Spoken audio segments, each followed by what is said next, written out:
Vi ste dobil danes priznanje najprostofer, kaj vam to pomeni? Ja, malo sem seveda presenečen, ampak kaj bi rekel,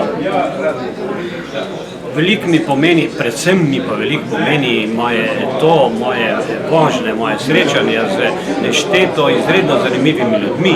To mi je res obogatilo moje življenje. Jaz sem pač penzioner, v zadnjih letih nisem imel kakšnih posebnih angažmajev, tako da mi je to res obogatilo življenje, vsa ta srečanja. Ogromno zanimivih ljudi sem spoznal, njihovih življenjskih izkušenj, ki so dragocene tudi zame.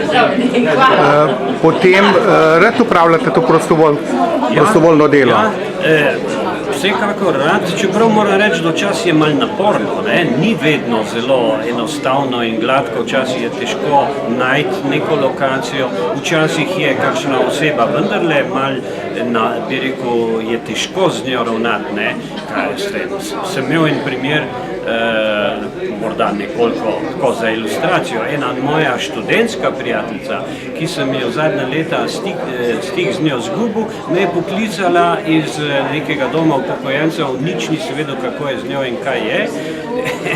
In so bile kar precejšnje težave, skratka, moral sem jo nesti, tako rekoč, v avto in iz avta in take reči. Ampak seveda, to je bila obnovitev enega študentskega prijateljstva.